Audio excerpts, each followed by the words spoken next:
പത്മനാഭസ്വാമി ക്ഷേത്രം പോലെ ദേശീയ തലത്തിലും ശ്രദ്ധിക്കപ്പെടുന്ന ഒരു ക്ഷേത്രം. ഈ പുറത്തുനിന്ന് ഉത്തരേന്ത്യക്കാരും വിദേശികളൊക്കെ വരുന്നൊരു സ്ഥലത്ത് സ്ത്രീകൾക്ക് കിടക്കണമെന്നുണ്ടെങ്കിൽ ഈ കാൽശരായി പാടില്ല, ഒരു ഒറ്റമുണ്ട് ധരിക്കണം എന്നുള്ള ആ ഒരു പഴയ ആചാരമുണ്ടോ അല്ലോ. ഈ ഷർട്ടിനൊപ്പം ഇത്തരം സ്ത്രീകളെ സംബന്ധിച്ചിടത്തോളം അത്തരം ആചാരങ്ങൾ ഇതിനൊപ്പം മാറണ്ടേ? തീർച്ചയായിട്ടും. ഞാനൊരിക്കൽ ഒരു സംഘം ആളുകളുമായിട്ടൊരു ക്ഷേത്രത്തിൽ ഗുരുവിൻ്റെ ഇതായിട്ട് പറയപ്പെടാവുന്ന ഒരു ക്ഷേത്രത്തിൽ ചെന്നപ്പോൾ അവിടെ എൻ്റെ കൂടെയുള്ള ഈ സ്ത്രീജനങ്ങൾ ചുരിദാർ ധരിച്ചിരുന്നു. അപ്പോൾ ആ ചുരിദാറും കൊണ്ട് അവിടെ കയറാൻ പാടില്ല എന്ന് വിലക്കുകയുണ്ടായി. എനിക്ക് വാസ്തവത്തിൽ അത് വലിയൊരു വിഷമം തോന്നി. ഇപ്പോൾ ആ വിലക്കുകൾ മാറിയിട്ടുണ്ടെന്ന് തോന്നുന്നു.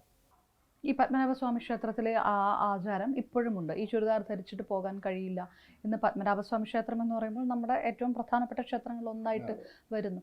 അപ്പോൾ ഈ ഷർട്ടിനൊപ്പം ഇത് പറയാൻ ആരുമില്ല. അതുകൊണ്ടാണ് ആ ഭാഗത്ത് നിന്ന് ചോദിക്കണമല്ലോ.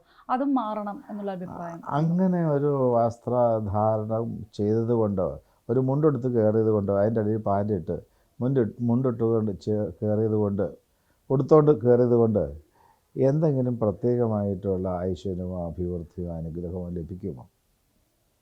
അങ്ങനെ ലഭിക്കുമെന്ന് ആരെങ്കിലും കരുതുന്നുണ്ടെങ്കിൽ അതൊരു വലിയൊരു അന്ധവിശ്വാസമല്ലേ വാസ്തവത്തിൽ. ഈ പത്മനാഭസ്വാമി ക്ഷേത്രത്തെക്കാളും ഒക്കെ പ്രശസ്തി നേടിയതാണ് മധുര മീനാക്ഷി ക്ഷേത്രം. അതുപോലെ വടക്കേ ഇന്ത്യയിലേക്ക് പോയി കഴിഞ്ഞാൽ വലിയ ക്ഷേത്രങ്ങൾ, അവിടെയൊക്കെ വസ്ത്രം ധരിച്ചുകൊണ്ട് ക്ഷേത്രത്തിനകത്ത് കയറി വിഗ്രഹത്തെ സ്പർശിച്ച് അവിടെ അഭിഷേക നിവേദ്യാദികൾ സമർപ്പിക്കാനുള്ള സൗകര്യമുണ്ട്. അവിടെയൊന്നും ആത്മീയ ചൈതന്യത്തിനൊന്നും ഒരു കുറവും സംഭവിച്ചതായിട്ട് അഭിപ്രായമില്ല.